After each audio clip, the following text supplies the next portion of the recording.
I am audible. Yes. Okay, sir. A warm welcome and a very good evening to all dear participants. Resource person of today's section, Dr. Ratan Kumar Srivastava sir, and a chairperson of today's session, Dr. Pradeep Kumar Bhardwaj sir, and all the organizers of this program. Today, we are having our lecture on observational study design and its measure. Yesterday, we get benefited from the session presented by Dr. Ratan Kumar Srivastava sir. I seen that some of the participants are not live yesterday. So far that I like to introduce sir again. Sir is a former professor and head in a department of Committee Medicine, Institute of Medical Sciences, Banaras Hindu University, Varanasi, UP. Sir is currently working as a Dean Academic at Prasad Institute of Medical Sciences, Lucknow.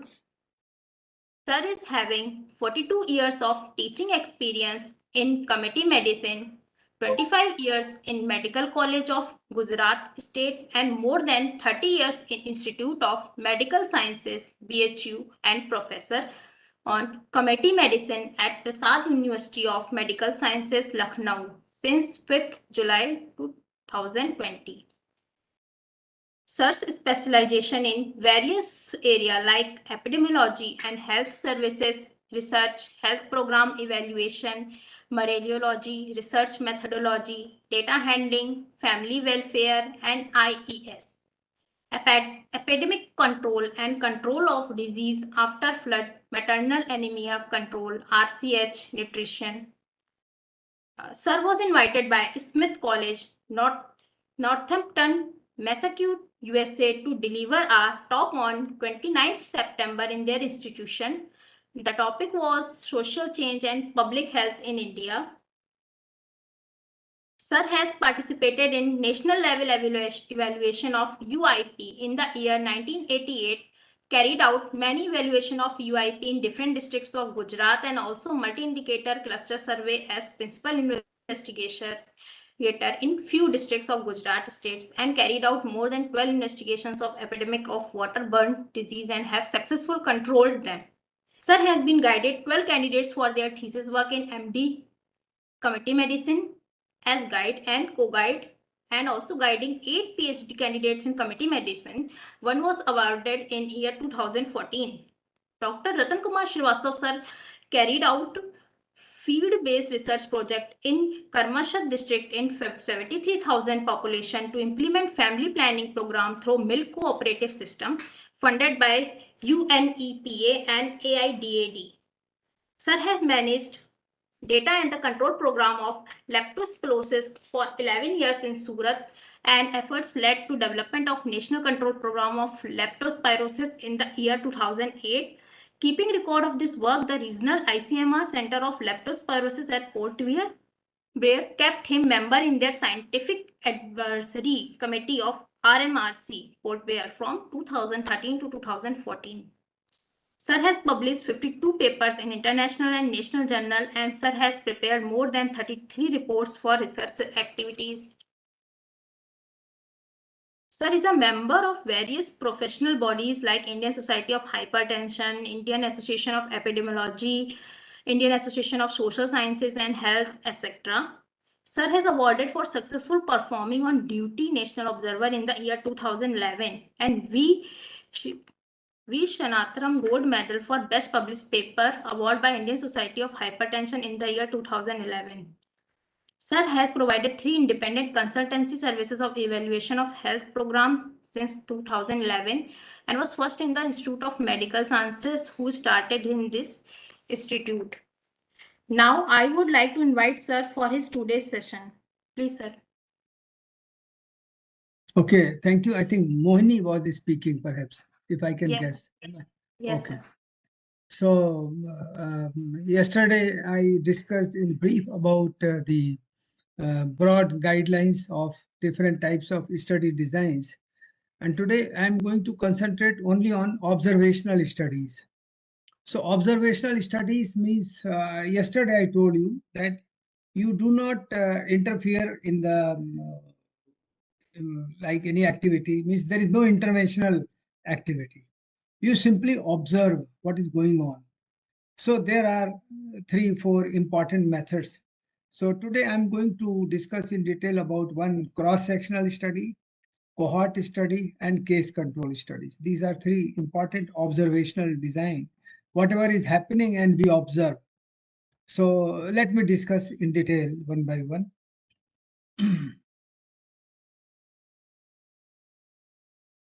So first of all, let us take cross-sectional studies. Now, cross-sectional, it is a basic observational design, and we often start from any new study. We start from cross-sectional. We never jump directly to case control or cohort if a disease is new or a phenomena is totally new and nobody has worked. So we can also call it a type of exploratory study, means you explore, you get some direction that in which direction you have to work. Here, all variables are measured or you observe. One can look for relationship between several exposure and several disease. See, I'm using word relationship. I'm not using word causal. So cross-sectional studies will not help you in establishing any causal relationship. Please remember it. Cross-sectional design will not be useful in establishing any causal reason. Yes, it can give you orientation, it can give you hint of relationship. And what you do, you collect data at a single point in time, a snapshot. Like if I ask you all to open your video and I take a snap, so you all may be sitting in a different posture. Somebody may be keeping eyes wide open. Somebody may be having tea at that moment of time when I take a snap. Somebody may be just sitting. Somebody may be sitting hand, keeping your palm below chin, or maybe means there will be different postures. Now what happens? Different postures, you take photograph, and then you can study in detail what were the postures, um, what were the color of dress they were wearing at that point of time. So we call it also a snapshot method. You can take photograph. I used to take photograph in classroom, and I used to share with the students, look, at that point of time you were in this posture. So cross-sectional study is also called as a snapshot method. It is least expensive, very quick among all observational design, and one important thing is it can generate hypothesis. So during thesis writing, this is the commonest type of study design which is followed by postgraduate students, because then you generate at the end of thesis a hypothesis. You do not test hypothesis. For testing hypothesis, once you generate here, then you can conduct analytical study, isn't it? Now, it is prone to bias when compared with the cohort design. Yes, if the cohort design, I'm going to discuss, and then case control design. So if you want to see the superiority of study design, certainly cohort will be less bias. So this cross-sectional study may lead to some bias. I think your experience will help you in learning. Now, subjects are sampled at a fixed point. Let me take one pointer option. Okay. This is very small pointer. If I can increase the size, hidden. Okay.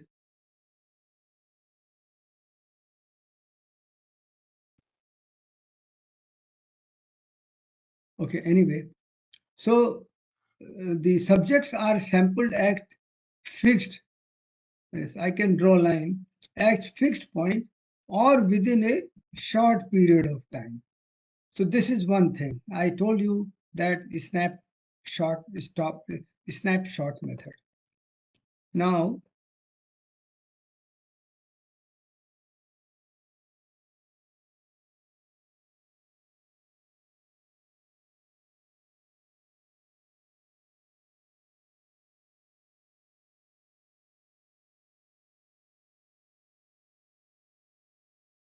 okay,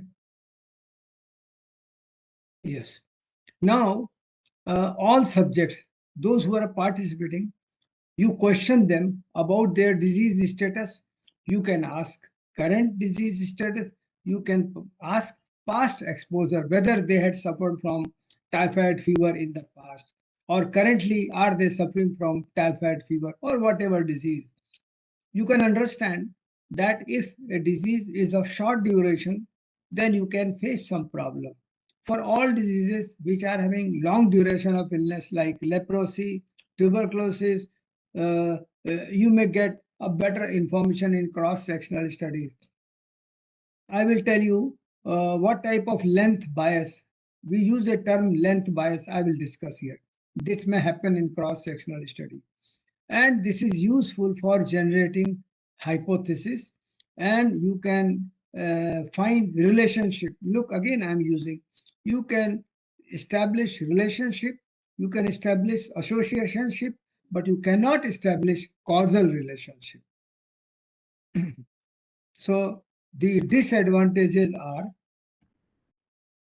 number one, you identify only existing cases of long duration, no new cases, no short duration of illness. Like I told you, that if we take example of cough and cold, and you know that cough and cold will remain present for 5 6 days or 7 8 days.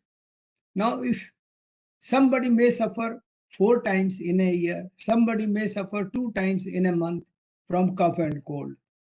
But other disease like tuberculosis, leprosy, cancer, hypertension, diabetes, they are of long duration. Once a person starts suffering, then at any point of time in a year, when you conduct cross-sectional study, you will find such cases. But certainly you will miss short cases like uh, typhoid or cough and cold. You cannot, perhaps of short duration, you cannot find new cases, or short duration, there will be problem. These are the disadvantages. Then cases that survive long enough, that is also very important. That the cases, if a case becomes all right in 2 days or 7 days, then you cannot count them, because once you go in the field, and you may see that when you visited, the patient has improved. And suppose there is some fatal disease, like you knew COVID, the COVID period was, you have seen many deaths. So if you conduct cross-sectional study for COVID-like cases, it is highly infectious and many people are dying. So at that point of time, people will only tell you, yes, in my family, there were 2 people who suffered and now they are no more. You may visit at the time of their illness, you may visit even before they develop the disease. But cancer patients, I think, whenever you visit, you can find them in cross-sectional study. So I think it's useful, too much useful. You can take advantage of chronic diseases. And then non-survivors, they are excluded. I told you, by taking example of COVID. Short duration disease, they will always underrepresented. I have a diagram I will show you. It may lead to biased interpretation, because an strenuous exercise and cardiac patient and survival. Yes, let me tell you. Suppose what biased interpretation you can have. Suppose there is a in your institution or in a colony where 5,000 people are living, you plan that all cardiac patients, they the exercise helps in good health, and all cardiac patients must do exercise. If you inform such thing, so in that colony, what will happen? All cardiac patients under observation of doctor, they will do exercise. They will spare um, forcefully time for exercise, while those who are healthy may not spare time for exercise. Now, once you do cross-sectional study in such colony, in such locality, what will happen?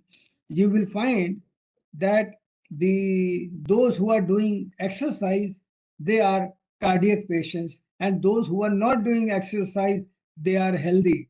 So what will happen? You can establish a wrong or biased interpretation, and your result may show, you can conclude that exercise is not good, because doing exercise lead to you found more people doing exercise, and they all were cardiac patients, and those who were not doing exercise, they were not cardiac patients. So this is what I want to say, spurious relationship, so biased interpretation. Be careful, use your common sense, that is very important. Now, cross-sectional study further, some interpretations, some examples of useful association in history. Let me tell you in history what happened, how cross-sectional study gave some idea. Fluoride level and dental caries. First time it was noted that where the fluoride level in water was high or low, there were more cases of dental caries. So fluoride level had affected dental caries. High level of fluoride, less level of dental caries. So this hypothesis led to prove later, and this was proved later. In the beginning, only people established that we noticed that wherever fluoride level is lower in water, we find more cases of dental caries. Where fluoride level is higher, we find less cases of dental caries. So it gives an insight, it gave an idea, it created a hypothesis, and that is a historical fact. Peripheral vascular disease and smoking in 1991, Scotland, 500 people were studied, and they first time found relationship that peripheral vascular disease and smoking, they are having some association. That was one observation. Some terms to understand. Yes, length bias, Niemann bias, or late look bias. This is important. Sometimes we ask this short note on this, like length bias. Now, what is length bias? Length bias happens due to duration of illness. If duration of illness is longer, you will find them at any point of time in a year. If duration of illness is very short, then many cases you will miss. You will find only few cases who are present at that point of time because of duration. Though cases, there may be 50 cases, but out of 50, 15 may be in the month of January, 11 may be in the month of February, 3 may be in the month of March, 4 may be in the month of May, June, then 7 may be somewhere. The total making should be 50 in a year. But when you conduct survey in the month of March, you will say that there are only 3 cases. But it will never happen with cases having long duration. We call it length bias or Niemann bias, late look bias, because you miss when duration is shorter. I hope I am clear. Healthy participant bias, yes, in cross-sectional. Look, these can be ruled out in cohort study. When in cross-sectional, what happens? Like in a colony, uh, it may happen that many healthy people, they decide and they take vaccine. And sick people of a particular disease may think that they have already suffered, they do not take vaccine. So during survey, what happens? You may conclude in your that there is association that those take vaccine are healthy. But the truth is that those healthy, they decided to take vaccine. And those who have some illness, they decided not to take vaccine, isn't it? So this association is again biased. Then ecology fallacy. Ecology fallacy, I will give you example that suppose I am in Lucknow and having 1 crore population, isn't it? Now in Lucknow, I say the literacy status is 78%. Suppose I say this is my observation. But after within next 3-4 years, what happened? Lot of people from other part, they started living over here, and they all are suppose illiterate. And some 20 lakh people, they come and start living in Lucknow. And you know, the main population of Lucknow, then 78% literate. And if you get 20 lakh people or 30 lakh people, new people enter into Lucknow, they all are illiterate. Then our ratio will say that the literacy has reduced, isn't it? So we call it ecological fallacy. Or if you visit that particular small locality where all are illiterate, you will find whole locality is illiterate. But on the contrary, your data shows that Lucknow has 78% literacy, but a small locality. So there may be difference in observation of a smaller number and whole population. We call it ecological fallacy. You can read some more examples for this ecology fallacy in internet. Now I'm going to draw a diagram, and I have to show the 0 to 6 month. See, you can see my cursor. See, this is 0, this is 1 month, here 2 months, 3 months, 4 months, 5 months, 6 months, and then this is 7 months. Now, if we conduct survey in first month, like these all red line, like this was a patient and remained ill for 2 months. And the second patient remained ill for 7 months. He was previously ill and he continued his illness. The third patient, again, ill for 2 months. This is also for 2 months. This is ill for 4 months. This is ill for 1 to 5 months. Is that clear? Now, if we conduct survey in first month, you will report actually total in 6 months, 1, 2, 3, 4, 5 cases they occurred in the 6 months duration or 7 month duration. But if we do cross-sectional study, then what will happen? If you conduct here, you will report only 2 cases. If you report in third month, somewhere in the beginning or end, you may report 3 cases. If you study in fourth month, you may report 4 cases. Fifth month, you can report 3 cases. In 7th month, you can report 2 cases. Is that clear? So we call it, because there are this is what is length bias. And if all cases had suffered for 7 months of long duration, that you will not find this difference in number. Like person A tells that in this locality there are 2 cases in the month of January. Person B will tell, if conducts survey by after 1 month, he will tell no, there are 3 cases. Then another person will also confirm, yes, there are 3 cases. Fourth person will say, no, there are 4 cases. So there may be some differences which may occur, because that is the you can say defect of the cross-sectional study. In the same way, you can take some examples of duration of illness, like titer, like IgM titer, remains for shorter duration. IgE titer remains for 2 years, 3 years. For seroprevalence, usually we prefer IgG titer, because IgM it will give you acute illness, and they are usually of short duration. You can miss. And how bias occurs in cross-sectional studies, same thing. This is what here I am again explaining here. Strenuous exercise is carried out by MI patients and not by healthy individual. Hence, will survive more. Is that clear? What happens? The MI patients, because they are patients, now they are conscious. So they may do more exercise, may remain healthy for longer duration. So you may conclude, if somebody does cross-sectional study, he may report that persons doing strenuous exercise and myocardial infarction leading to wrong interpretation. I have already told you this example. Use of ongoing surveillance.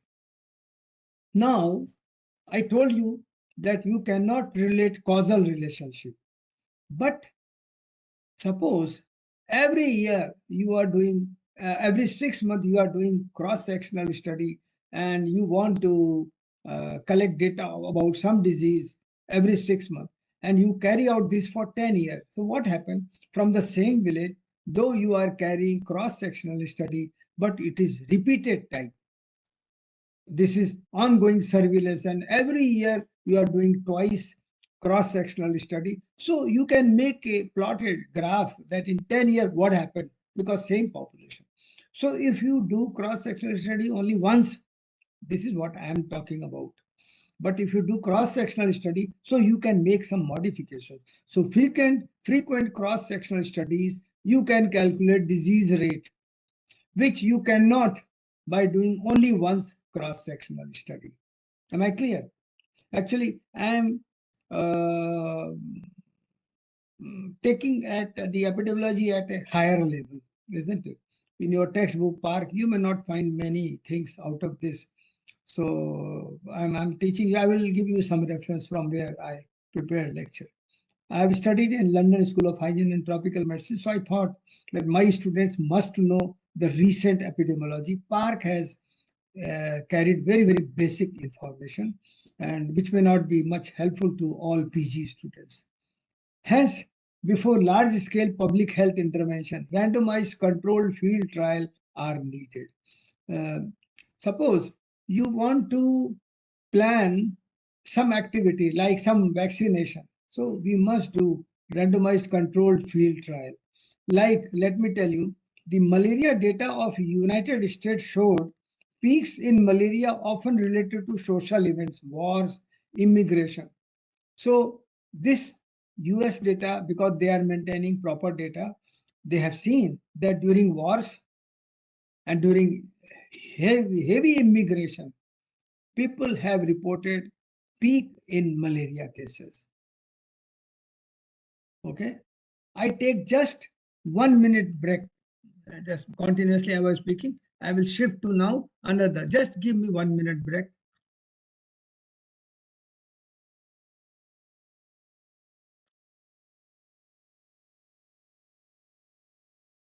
I had come from college. I reached home at 5:40.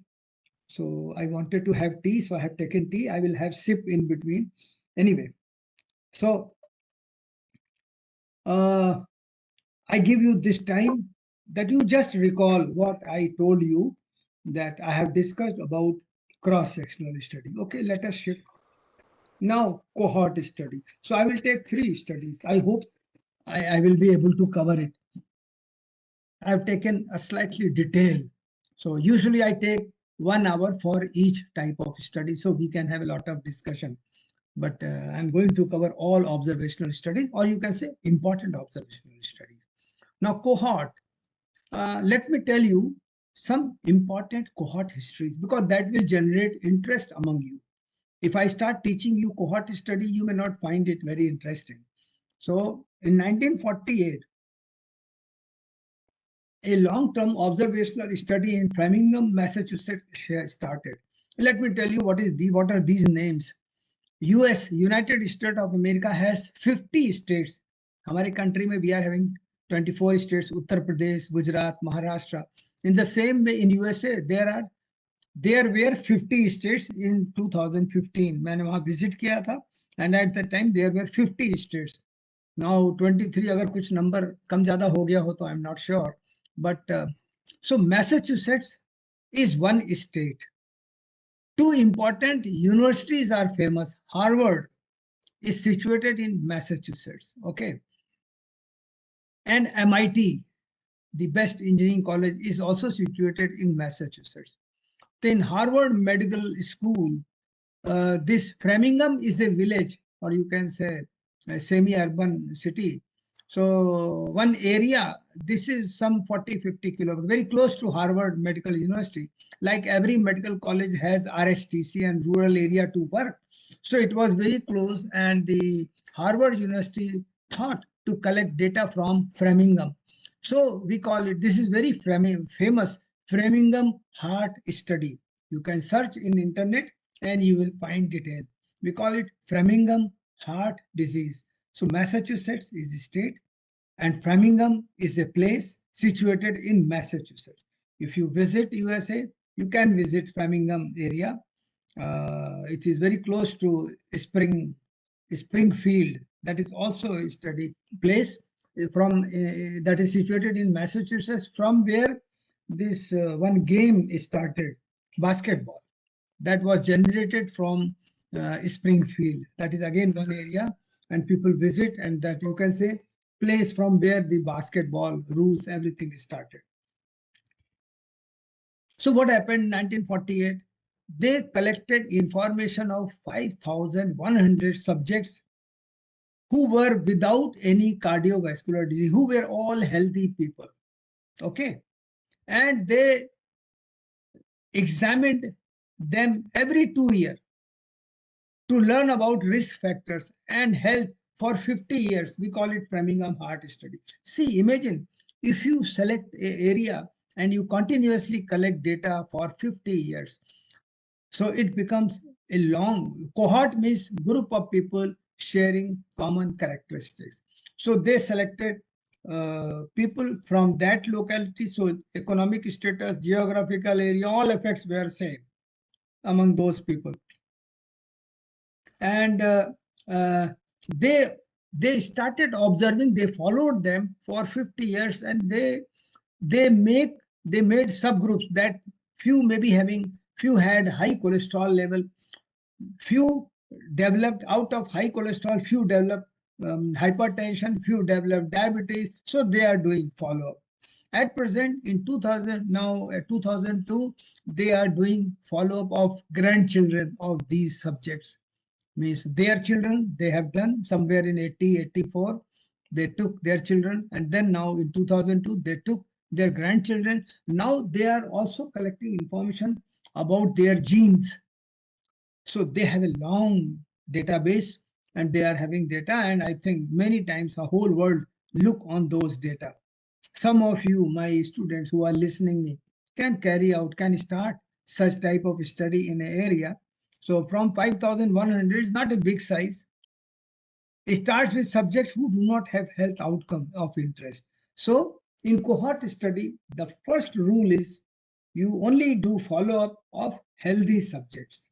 Is that clear? Those who are not suffering from disease. Am I clear?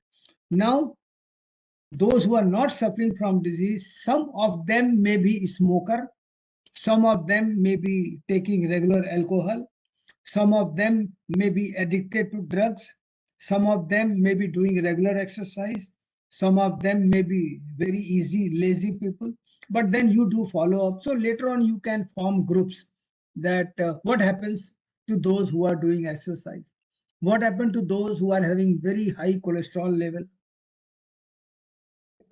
and so on. So subjects are grouped on the basis of their exposure. Look, very important. You group subjects according to their exposure. I told you some are doing exercise, some are smoker, some are drug addicted, some are alcohol taking. So these are different groups exposed to different things. So it is a prospective study, you can say forward, from healthy to development of disease. And you can make different categories. You simply observe, you collect data regularly, you follow them for 20 years, for 30 years, means it is a time consuming study. So I suggest all postgraduate students to plan very well, but you can do follow up for 1 year. If there is any observation which may happen, which you expect, or if you are eager to know about what happens after within 1 year, every month you can observe. Like you can give them some particular diet, and you can observe every month for 3 months, up to 3 months. So you can do follow up of 3 months, 6 months for MD, means short follow up, short duration, but it should be very close and perfect follow up. Now, the exposure variable in cohort. So, subjects are selected from population. You exclude those already with health outcome. If exposure is rare, select from work site, that is special population, and expose from the general population. Now, example is, suppose you want to see effect of mm, um, asbestos sheet, asbestos. You can see development of asbestosis.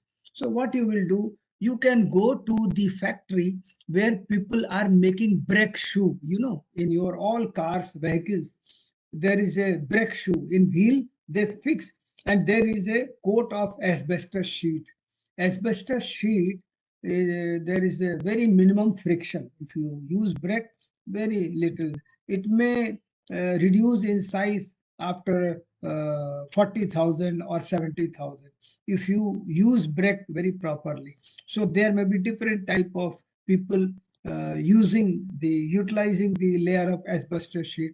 Somebody may consume it in at 30,000 by traveling 30,000. Somebody may keep protected, because if you use forcefully sudden brake system, and sudden you are taking speed, again brake, that is one way of driving. A second, you increase the speed and you see at 1 kilometer distance that there is some crowd, so you leave accelerator and you let vehicle slow down, and then when you are very close to the place where you have to stop, you push your brake, so there is a very little friction.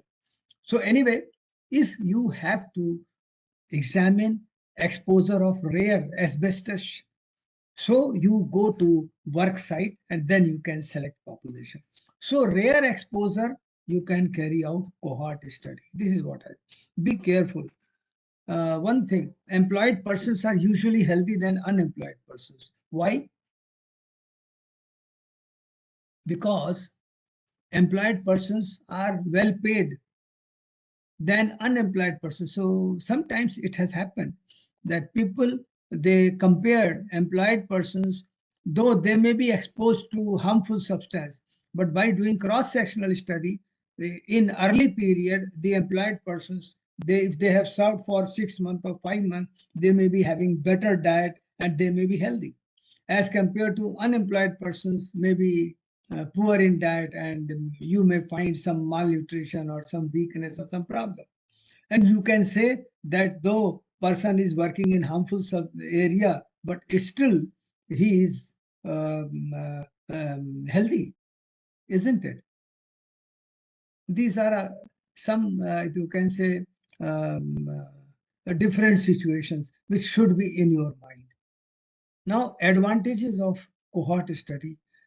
It is forward directionality, and investigator is confident. Like I told you that Harvard Medical School, they are collecting data themselves. Once in every 2 years, they visit Framingham area and they sit there and they stay there for, you can say, 3-4 days, and they carry out maybe for 7-8 days. They stay there and they collect all information one by one, and they write them mail or letter that we are coming on that date in that week, please be there wherever you are, come for investigation, we want to. And people are participating now. They feel proud in participating such study, because all over world people know that there is some Framingham heart study and they are doing follow-up of a long duration.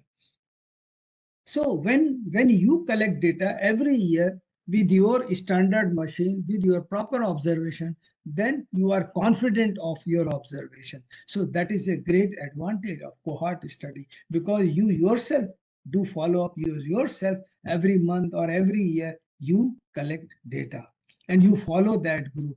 So means it's a great thing. You are very confident. You use very good machine. Like if you are taking blood pressure, you will use Omron machine. WHO has suggested that use Omron machine, particular make. If somebody else has collected data by using Android BP machine, so data will not be so reliable. So once you conduct cohort study, I think that is a very big quality, and usually correct free from certain selection bias. Several diseases can be studied. Yes, that is another advantage. Like cohort, you are following, and then what happens? You are following them. Then different group of people may develop different diseases. Is that clear?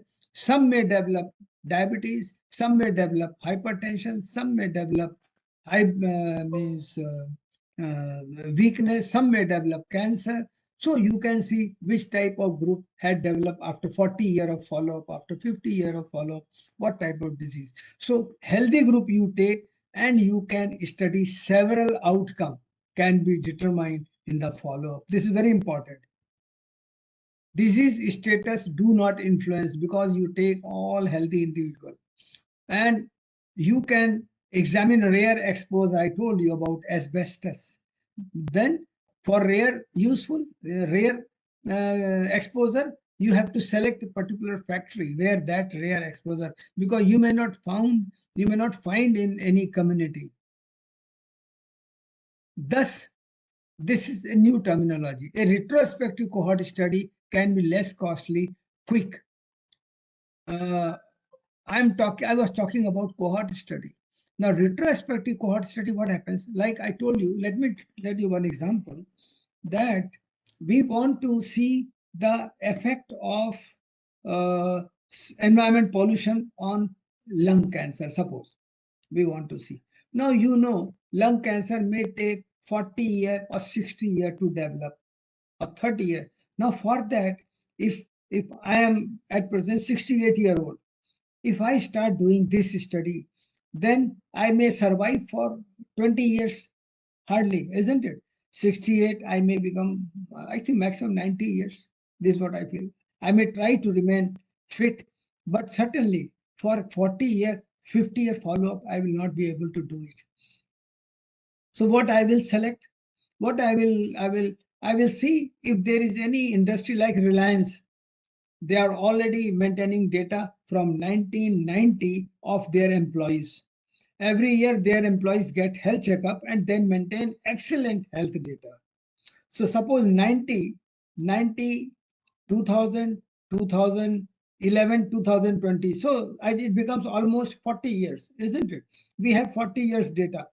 Or then what I can do, I can take some employees who were recruited in, suppose 2000, they were recruited, 90 maybe too late, 20 they were recruited, now there is this 23 year. So I will have a past history of good reading, if they are maintaining good health record, if they are taking proper blood pressure with a good machine, until unless I am sure. So what will happen now? I will start after 23 years. So I call it retrospective cohort study. I have made a cohort with past 23-year records properly maintained in some occupational study. And then I can follow them for next 10 years. And in next 10 years, some of them may develop some disease and other things. So we call it, so this is a special method. We call it retrospective cohort study. This is for postgraduate, not for undergraduate, but I think you must know that this is one retrospective cohort study. Now, disadvantage of cohort study, you can it is very costly, and then time consuming. And then loss of subjects. You start in 40 year, 50 year, many people, they migrate. They may go to, if I start working, if I'm doing follow-up of 40 years in Lucknow, many people may go abroad. Somebody may go to USA, somebody may go to Singapore, somebody may go to Kerala. So I can miss. Lack of participation. After 20 years, 15 years, some people may get bored. Oh, this is very time consuming, because every time if I'm examining, if my center is not very attractive, people may stay and they remain hungry if I do not provide them food or anything. They later on, they may stop participation. Some may withdraw and some may die. That is loss of some subjects. So cohort study design is statistically and practically inefficient for studying a rare disease with long latency period. Please, I have used the term rare disease. I have not used the term rare exposure. In cohort, you can carry out a study for rare exposure. But cohort is not good for rare studies. For rare studies, we go for case control study, which is my third observational and last. Exposed may be follow more closely than unexposed. Yes, it is very interesting phenomena. Suppose I want to see that one drug has some side effect and it may lead to pain in knee joint, okay. So, and arthritis, you can say, it may lead to arthritis. So what happens? If you know that to a one group of people, you are giving a particular medicine A, which is having side effect of pain in joint, and the another group you are giving placebo.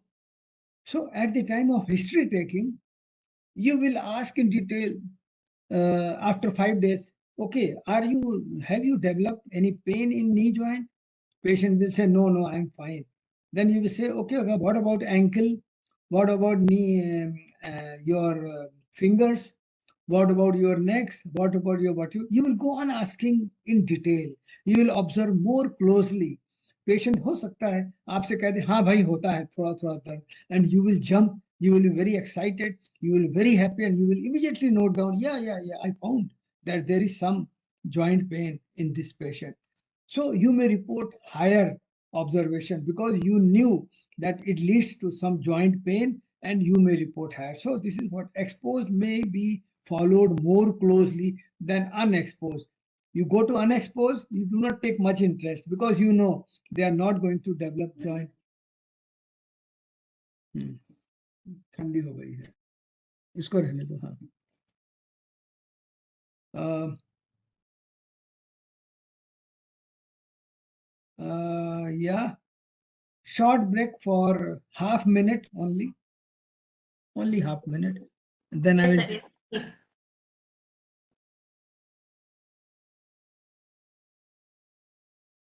You all can recall, you all can think what I discussed.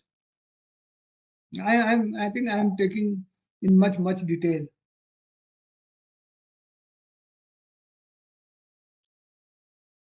Okay.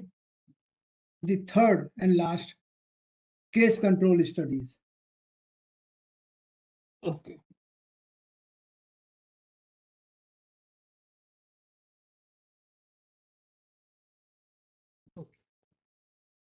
Actually, my wife is about to arrive here.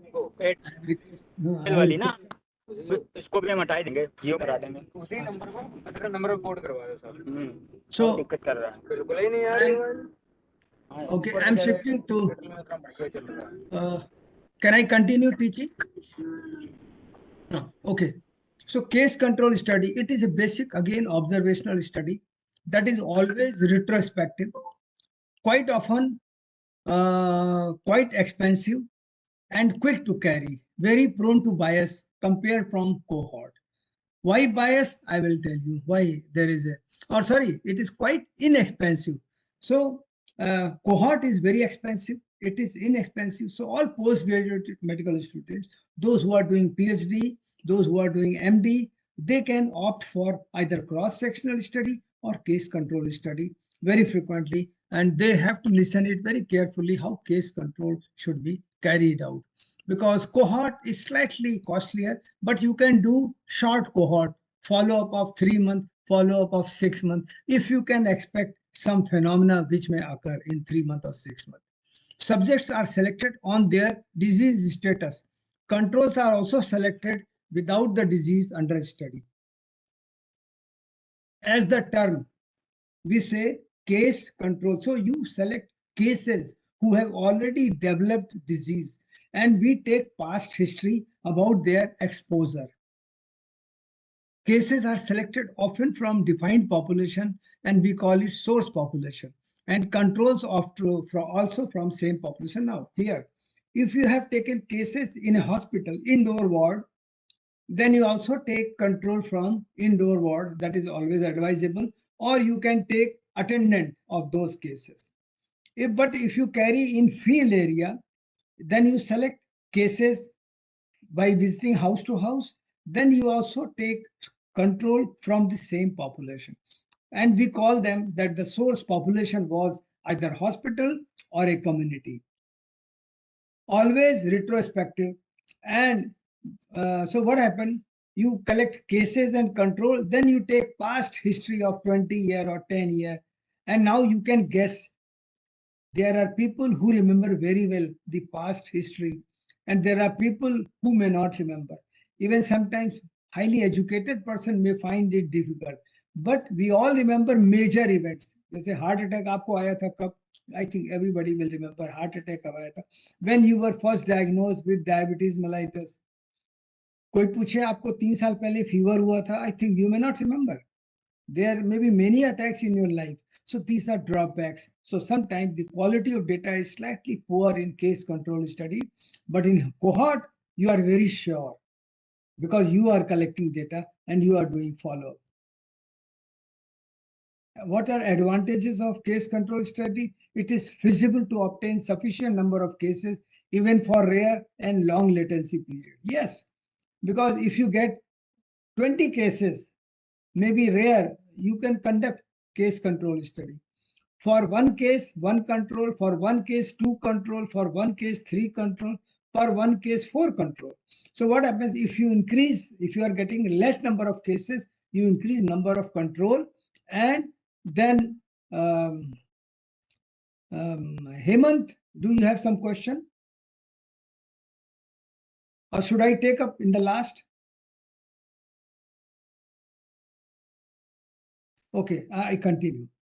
So feasible to obtain the sufficient number of cases. That is how you can carry out.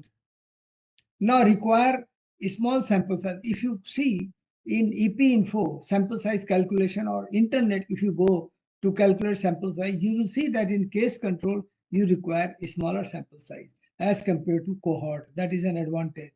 You can evaluate effect of variety of different exposure. Look, there in cohort, you were seeing development of different diseases, but here disease is single.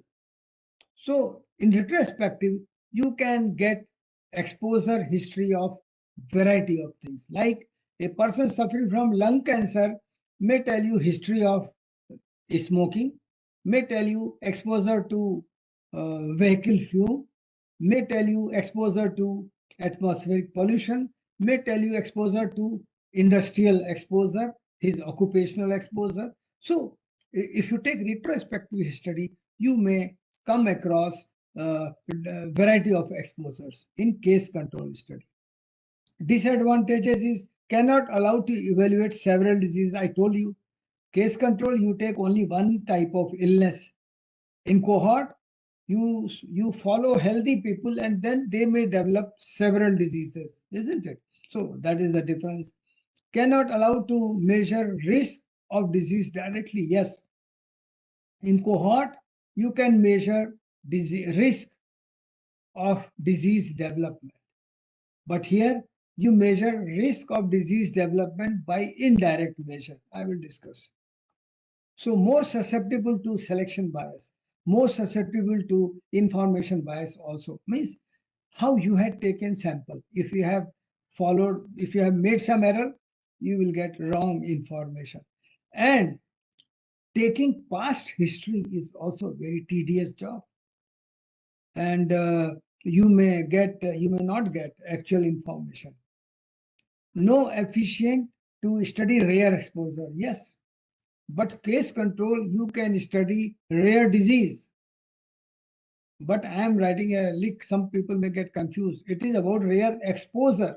For rare exposure, you can carry out cohort study. I told you the exposure to asbestos, if it is rare.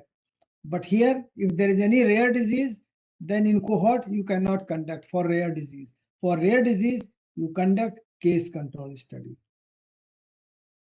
So what we calculate, you calculate risk of having risk factor. This is very important.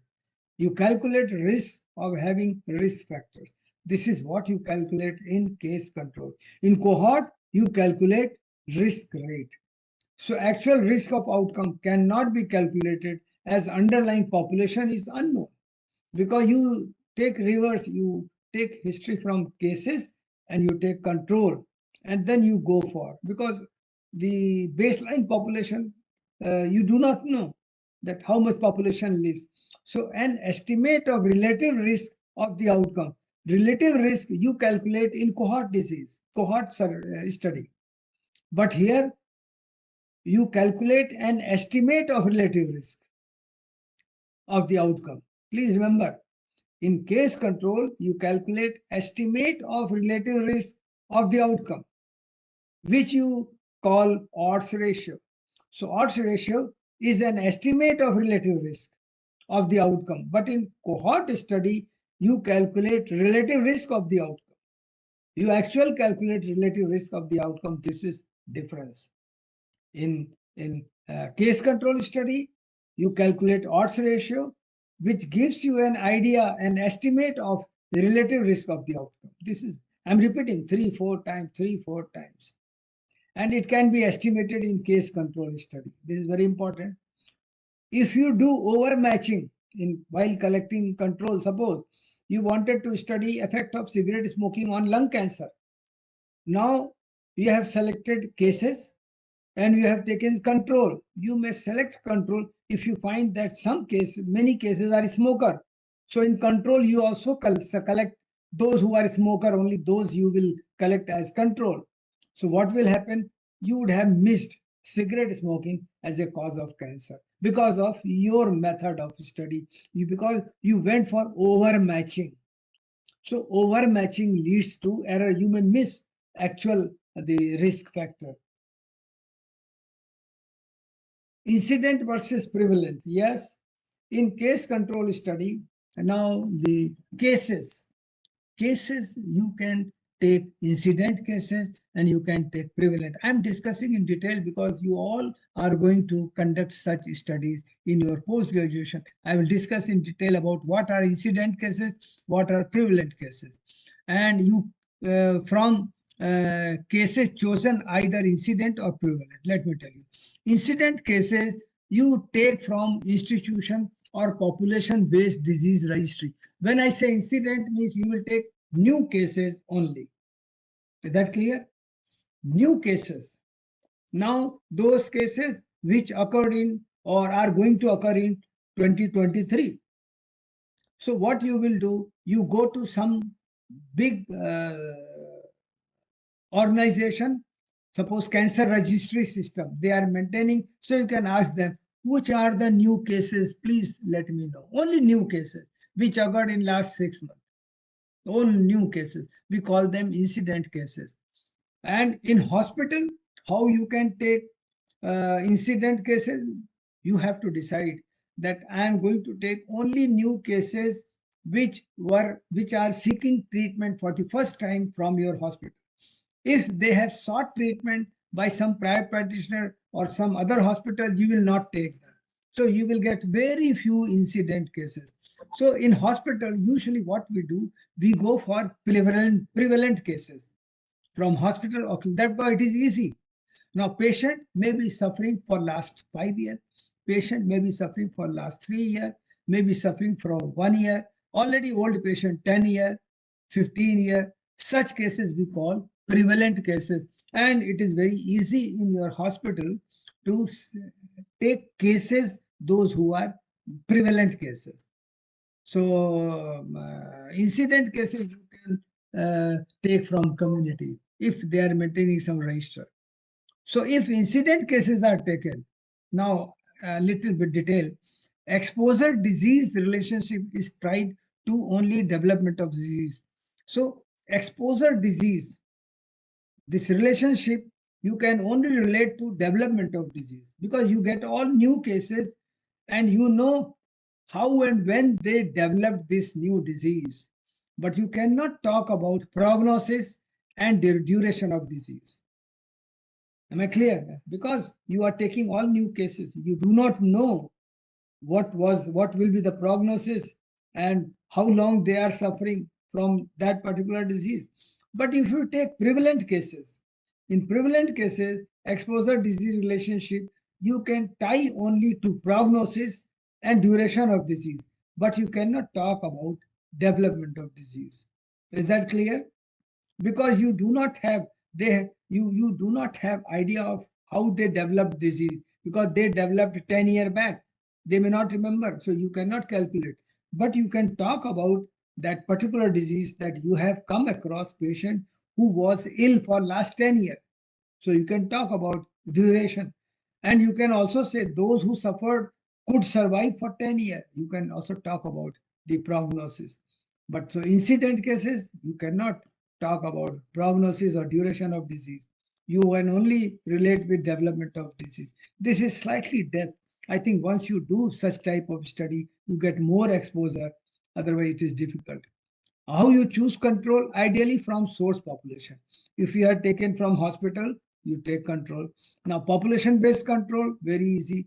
Either telephone directory you say, and in that locality if you have telephone, randomly you want to select, because your bias should not be there, so you can call that particular person and then you select.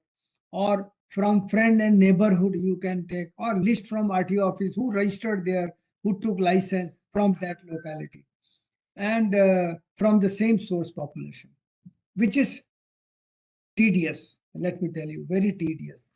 Disadvantages: difficult to get list. Selection of unlisted members lead to increased non-response. Now, those members who are not listed, it may lead to non-response. Because I'm able to share, because we have done many such studies, so we have come across such problems. Hospital-based control, what happens? That from hospital patients or other illness, if you take cancer patient and control, you take respiratory patient. Is that clear? You have taken respiratory patients, those are illness who are not suffering from cancer as control. So there is problem that advantage easily accessible, they will cooperate you, less expensive, less time taking. But the problem, disadvantage is that exposure of the interest may be determined by the control illness as well as disease. Like I give you example, cancer patient, that is caused by cigarette smoking, and respiratory illness, it may also be caused by cigarette smoking. Is that clear? So that is the problem. The same exposure may lead to two different diseases, which was also your control, which was also your cases.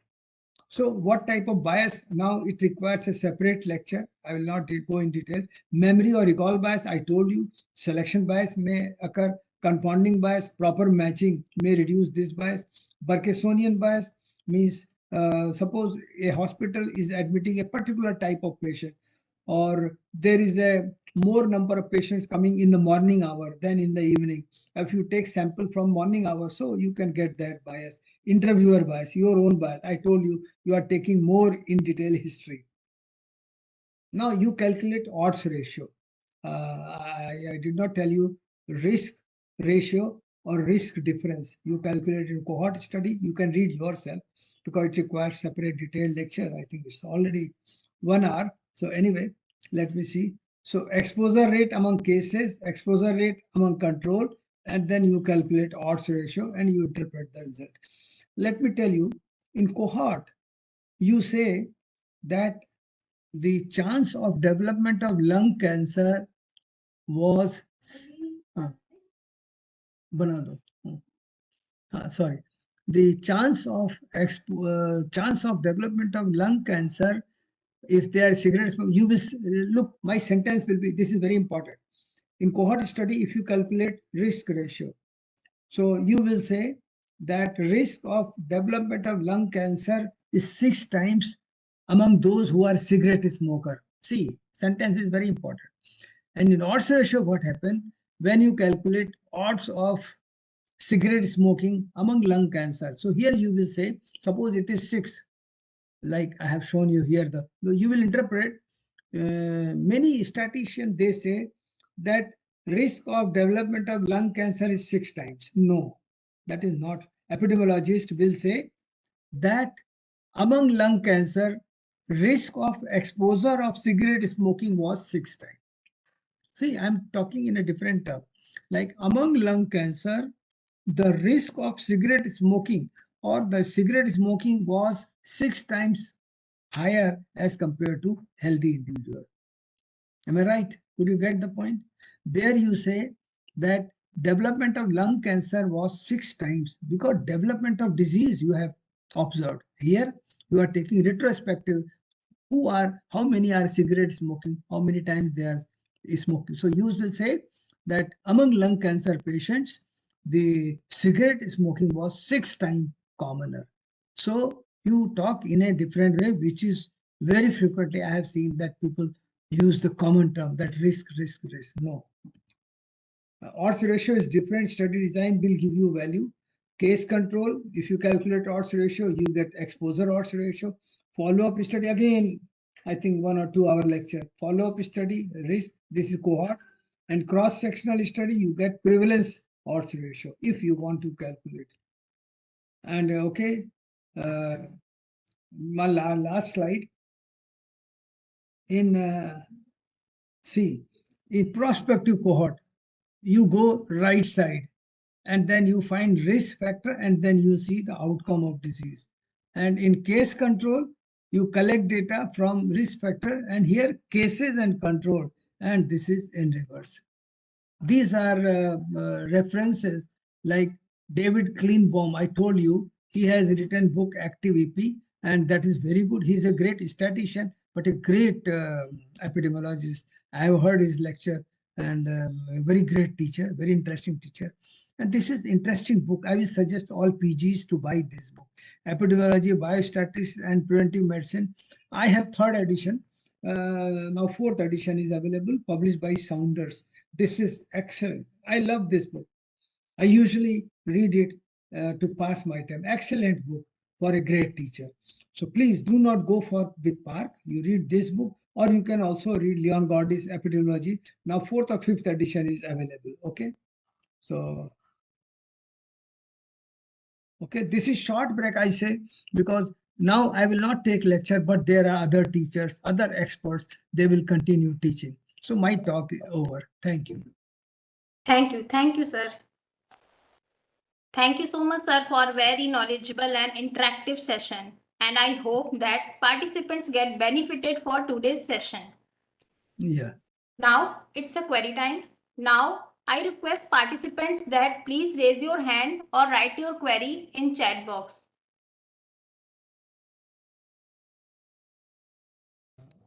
Shruti. Dr. Rohit Singh, I sent you a request. Please unmute yourself and ask your query. Very good evening, sir. Good evening. Sir, my apology first because I have missed some part of your lecture today just because of some schedule. Sir, actually, my question is is there is any difference between the retrospective cohort and the case control studies? Yes, there is a difference. I have described. Cohort study is a prospective study. And for conducting cohort study, you have to follow for 30 year, 40 year for some rare disease. Is that clear? Yes, sir. Yes, sir. But if you want to reduce that duration, Yes. that you can select a population if they are maintaining good record, like Reliance factory employees, suppose, or any big factory employees. They maintain every year, they conduct health survey. It means the medical record checkup, annual medical record checkup, and they keep a good record. So if they are already served for 20 years, if you select after 20 years the sample size and then you do the follow-up, but you have a detailed past 20 years history. So we call it retrospective cohort study because you have past history also, but you will do prospective, you will follow up. In case control, you only take retrospective study. That is in short. Oh, okay, sir. Sir, actually, can I give an example? Actually, I have read some paper in which in which it is the paper based on the they have actually selected a population of diabetes people and they are taking the pre-diabetic symptoms for the development of as a causative factor as a development for the diabetes. They have taken the diabetes people and had asked for the history कि वो उनको कब से वो symptoms आने शुरू हुए. They are taking as a pre diabetic या प्रमेह के जो पूर्व रूप थे उनको उन्होंने एज अ लिया कि क्या प्रमेह के पूर्व रूप हमें कितने मिलते हैं जो बाकी जो कि एक आगे चल के डायबिटीज में कन्वर्ट हो जाते हैं। तो तो उसमें उन्होंने ऑब्जेक्टिव ऑफ द कंट्रोल रखा है उन्होंने उनके अपने साथ में। हाँ sir, control they have taken the control. अच्छा ठीक है, तो ये केस कंट्रोल स्टडी हो गई आपकी। But sir they have using the study design the retrospective cohort. वो एक्चुअली रिट्रोस्पेक्टिव कोहॉर्ट देखिए ऐसा है कि आपके पास 20 ईयर का डेटा होना चाहिए, वेल रिकॉर्डेड। अगर नहीं है तो रिट्रोस्पेक्टिव कोहॉर्ट कैसे बोलेंगे आप? आपके बोलने से नहीं होगा ना बेटा। जी सर, हाँ जी। उन्होंने लिखा है तो ये उनकी हाँ स्टडी का डिफेक्ट है। Okay sir. And sir one more thing जो कि सर अगर हम हमारा ऑब्जेक्टिव है कि हमें प्रमेह के पूर्व रूप देखने हैं, प्री डायबिटिक सिम्टम्स देखने हैं कि किसमें प्रेजेंट थे और कितने लोग कन्वर्ट हो गए डायबिटीज में। तो hmm it is very specific to the disease. Hmm तो what is the role of healthy people there to taking as a control? हाँ ऐसा होता है जी कि आप ये देखना चाहते हैं कौन से फैक्टर थे जिसके कारण एक को डायबिटीज हो गई हाँ जी और सर, कौन से हाँ फैक्टर थे दूसरे को डायबिटीज नहीं। जैसे मैं आपको बताऊं, आजकल हम लोग जेनेटिक्स पे देख रहे हैं कि शायद जी। जेनेटिक्स ही डिसाइड करता है, दैट इज वन थिंग। और दूसरी हम्म, हमारी लाइफ स्टाइल, आप समझ रहे जी हैं। जैसे जी एक बार मैं लेक्चर ले रहा था डायबिटीज का, तो मैंने मजाक मजाक में कहा कि डायबिटीज के लिए बैंक रेस्पॉन्सिबल है। अब आप सोचो बैंक कैसे रेस्पॉन्सिबल है। लोग मुझसे पूछने लगे आप कैसी बात कर रहे हैं सर। मैंने कहा ऐसा है, आई रिमेम्बर 1980 में जब हम लोग नौकरी कर रहे थे तो बैंक से लोन नहीं मिलता था, बड़ी मुश्किल होती थी गाड़ी जी। खरीदने के लिए। लेकिन हम्म, आजकल देखो वो आपके घर पहुंच जाते हैं, आपके मोबाइल में मैसेज आता है इजी लोन। तो जिसको देखो बाइक का लोन मिल रहा है, गाड़ी का लोन मिल रहा है, आप तुरंत and then you change your habit, आप कार से चलने लगते हो, पैदल चलना बंद कर देते हो। तो मुझे लगता है बैंक आर इक्वली रिस्पॉन्सिबल। ये इजी लोन मैकेनिज्म है, वो आपकी लाइफ स्टाइल बदल रहे हैं बेटा। ये जी मतलब सर। एक व्यू पॉइंट है। तो आप ऐसे भी राइट लिख दो सर। बैंक आर रेस्पॉन्सिबल, तो बैंक वाले तो मेरे से नाराज हो जाएंगे कि कैसी जी बात सर। कर रहे हैं। बट हम्म, टेक्निक जो इजी लोन है वो आप देखो कितने इजिली आपको लोन मिल जाता है आजकल। हम्म। ऐसे बैठे बैठे मेरे पास मैसेज आता है हमने आपको 50 लाख सैंक्शन कर दिया, कोई कहता है 25 लाख सैंक्शन कर दिया। अब जी। मैंने कहा भैया भरना पड़ेगा, आप मुझे लोन दे दो, पैसे मत मांगो तो मैं ले लूंगा। तो हंसने लगते हैं वो लोग। हाँ हम्म। एनीवे आप पूछिए। बस सर यही पूछना था कि वहाँ पे health. Actually it's very interesting and requires lot of discussion. तो जी आप सर, कहाँ राइट। पर हैं, किस जगह? मैं थोड़ा आइडिया देता हूँ आपको, कहाँ से बात कर रहे हैं आप? Sir actually I myself doctor Rohit Singh, I am the first year PhD scholar from the department of Rasayan and Bhaishajya Kalpana, all India institute of Ayurveda, हाँ तो आप वहां पे देखिए कुछ न्यू लोग दिल्ली। होंगे। हाँ तो कुछ लोग होंगे जो इसमें रिसर्च कर रहे हैं या वहां से कुछ लोगों, बिकॉज ये सब सिंपल चीजें मैंने आपको रेफरेंस दे दिया है। और जी सर। तो क्योंकि काफी डिटेल डिस्कशन चाहिए आपको, मतलब समझाना पड़ेगा। तो आप बताइए, मैं काफी देर से बोल रहा हूँ, थोड़ा टायर्ड भी हो गया हूँ, बट एनीवे जी सर। स्टिल आई एम जी सर। हियर। मैं thank 68 you so year much. का हूँ। हाँ oh sir, sir your energy is very high sorry, sir. Sorry मत बोलो, सॉरी मत बोलो। आई एम जी सर। हियर। अब मैं देखता हूँ मेरा कैमरा ऑन हो जाता है तो मैं ऑन भी कर लेता हूँ। हाँ yes you can see me also, okay. I think you can see me, can you see me? Anyway so मैं घर पे ही हूँ बैठा हुआ। तो ये जो आपके जितने क्वेश्चन है, जब तक हम लोग एक एक छोटी सी चीज को लेकर डिटेल में नहीं डिस्कस करेंगे तब तक नहीं। यस मैंने सर। कोशिश करी है आपको डिटेल में समझाने की, आपको यस सर। समझ। देखो दिस इज फर्स्ट लेक्चर और you yes can not be become master और परफेक्ट। बट आप बाद में बोलोगे तो कभी हम लोग कुछ इशू आपके होंगे तो मैं आ जाऊंगा, आपसे ऑनलाइन डिस्कस कर लूंगा कभी भी। Thank you so much sir, thank you so much. हाँ you are always welcome. I are quite your. हाँ hello. I hope that some questions will be answered. If there is any remaining query, you can mail us. I left the mail ID in the chat box. नहीं अभी पूछ ले लो, एक दो एक question Okay, और sir. Entertain कर लेते हैं। हाँ no Okay, sir. Okay. Problem. Dr. Viraj, please unmute yourself. I send you request. कोई एक अंजू के भारद्वाज का भी हाथ उठा हुआ है। Yes, sir. Yes, sir. जी जी हाँ, कौन है भारत? हाँ पूछिए question. Viraj, I think it's doctor Anju international. Bharadwaj. I think. I sent you the unmute request. Please unmute yourself.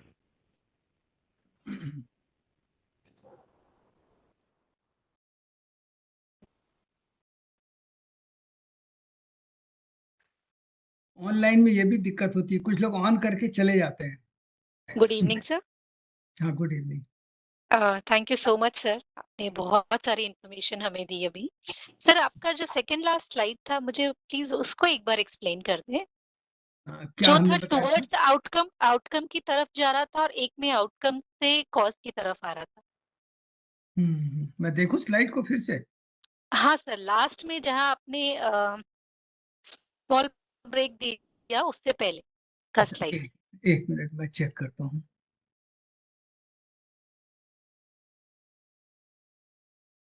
अच्छा, एक मिनट, मैंने शायद उसको, एक मिनट.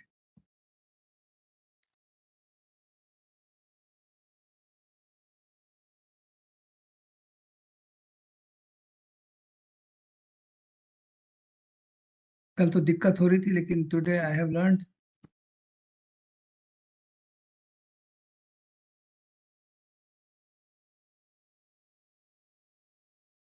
ये वाली. हाँ, बताइए, which slide? Sir it's not visible on the screen sir. अच्छा, नहीं विजिबल है. एक मिनट, मैं फिर से ट्राई करता हूँ.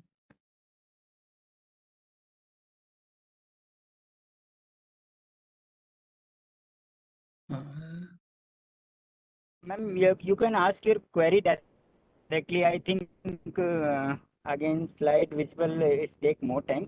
And I request again to all participants, if there is any query during the session, then please write the query at that time in the chat box. So our guest speaker will answer at that time.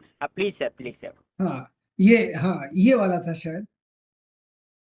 Can you Yes see? sir. Yes sir. Yes sir. Yes sir. I can see this one sir. Sir please explain this one sir. अच्छा, देखिए, इसमें I think मेरा arrow आपको दिखाई दे रहा है, prospective हाँ cohort. Sir, arrow दिखाई दे रहा है सर. पास्ट, हाँ. प्रेजेंट एंड फ्यूचर, ये हाँ, तीन इसमें हाँ, दिया है. ये मैंने चूंकि आपको बता ही दिया था, इसलिए मैंने इसमें कम टाइम दिया. अच्छा, देखिए, अगर ये पास्ट है, ये आप यहाँ पर हैं, प्रेजेंट टाइम में है, ठीक है, Yes. और ये फ्यूचर है, ठीक है. तो Yes. ये जो केस कंट्रोल, जो भी आउटकम हुआ, ये एक्चुअली ये हमारी ये लाइन यहाँ आनी चाहिए, प्रेजेंट के नीचे. ये जो है ना, केस कंट्रोल गलती से फ्यूचर के नीचे टाइप आया है.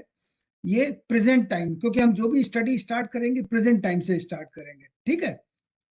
Right sir. देखिए, ये मैंने जो राइट साइड जो फ्यूचर है, इसके नीचे आ गया है. इसको हम खींच के इधर ले आएंगे प्रेजेंट टाइम में, क्योंकि हम स्टडी तो आज ही से करेंगे. और केस कंट्रोल Yes, में sir. हम पास्ट टाइम की हिस्ट्री लेंगे. ये क्लियर है? Right right. या तो इसको मैं भी Yes, sir. स्लाइड को मैं ठीक करूं? एक नो मिनट. सर. अच्छा, no no no, I got it sir. You got it बिल्कुल. ना. और Yes, sir. ये मैंने आज देखा तो मेरा अभी नजर गया आपके बोलने पर, क्योंकि फ्यूचर हम अभी कैसे दिखा सकते हैं. अब जैसे राइट राइट. कोहॉर्ट में क्या है, यू कैन सी कि हम यहाँ पर हैं. तो आपने ये पास्ट में ये लोग हैं जिनको आपने डेटा कलेक्ट किया, और हेल्दी लोग हैं, उसमें रिस्क फैक्टर से एक्सपोजर है. और आपने आज लिस्ट बनाया. जैसे मैं बताऊं, लोग पहले से रह रहे थे, फ्यू बिकेम स्मोकर, तो स्मोकिंग रिस्क फैक्टर हो गया. लेकिन आज आप स्टडी करेंगे, you will find some smoker and some non smoker. Non smokers. अच्छा, अब बट किसी को डिजीज नहीं है प्रेजेंट टाइम में, ऑल आर हेल्दी. आप समझे मेरी बात? Yes, sir. Yes, sir. But now you will follow them for 20 year 30 year and you will see outcome is lung cancer कितनों को हुआ. तो ये Right, आपको sir. भविष्य में आपको पता लगेगा. बट यहाँ जो हमने प्रोस्पेक्टिव कोहॉर्ट बताया, you assemble cohort, data of risk factor हमने यहाँ पे बताया. इतने लोग सिगरेट स्मोकिंग से एक्सपोज्ड है, इतने लोग एनवायरमेंटल पोल्यूशन से एक्सपोज्ड है, इतने लोग फैक्ट्री में फ्यूम से एक्सपोजर है, एंड सो ऑन. वो सारी लिस्ट आपने बना लिया, but all are healthy, that is important. And you can, Got it, sir. और कुछ लोगों का कोलेस्ट्रॉल लेवल ज्यादा हो सकता है, आप उसको अलग कैटेगरी बना दीजिए. It is up to you, आप कैसे कैटेगराइज करते हैं. And then you do Yes. Follow up. और ये केस कंट्रोल में, ये जो मैंने राइट साइड में फ्यूचर टाइम में लिखा है, case and control on the basis of outcome, ये हमारा आना चाहिए प्रेजेंट टाइम के नीचे. Present. है ना Yes, बेटा? sir. तो ठीक है यहाँ आना चाहिए, यहाँ से हम देखेंगे कुछ केसेस हैं और कुछ कंट्रोल है, then we take past history. ठीक है बेटा? Yes, sir. Okay Definitely. Okay Thank you, sir. हाँ, So thank you for raising such question. ठीक बेटा, ओके, या I am back to Mohini So ji. please, remaining query you can mail us. Now I would like to introduce today's chairperson, Dr. Pradeep Kumar Bhardwaj, sir. Sir is currently working as a chancellor in Himalaya University, Dehradun, and also a chairman in a Himalaya Ayurveda Yoga एवं प्राकृतिक चिकित्सक संस्थान Dehradun. Before that, Dr. Pradeep Kumar Bhardwaj, sir, served Institute of Medical Sciences, Banaras Hindu University, Varanasi, as a professor in the Department of Shalya Tantra, and also served as a principal and superintendent at Rishikul Government Postgraduate Ayurveda College and Hospital, Haridwar, Uttarakhand. Sir is having more than 20 years of administrative and research experience and around 35 years of teaching experience for UG, PG, PhD students. Sir has published more than 35 papers in national and international journals and guided up to more than 30 MD, MS Ayurvedic scholars. Sir has organized 4 conferences as organizing secretary and attended more than 50 national and international conferences for paper presentation as resource person and as a chairperson. Sir has awarded and honored by different prestigious organizations like Saraswati Samaj Seva Samman by Vishwa Ayurveda Parishad and honor of fellowship by All India Sharif Research Institute, Lucknow, Uttar Pradesh. Sir has been awarded by Vaidya Shiromani Award for Education and Patient Care in Ayurveda by PDIA Rishikesh, Uttarakhand, and Ayurveda Martand Award for Ayurvedic Education and Healthcare by All India Ayurvedic Specialist Association.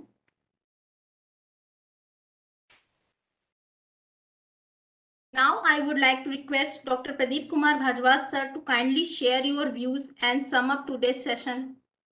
Sir, please.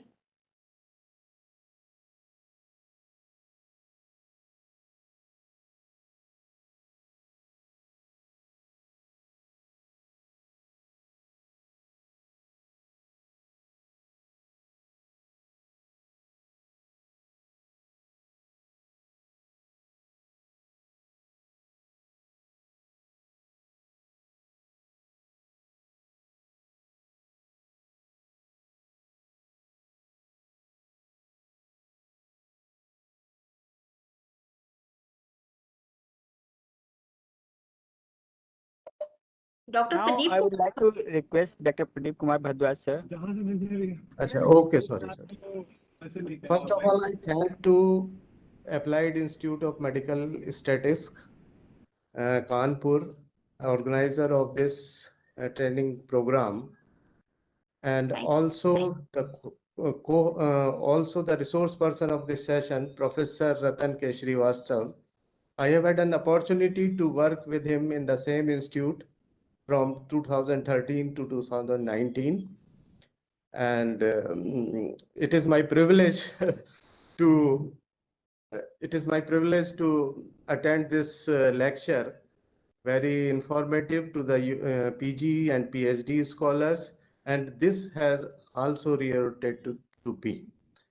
The session was very much fine, nothing to be commented on this expert lecture, because Dr. Srivastava has a lot of experience.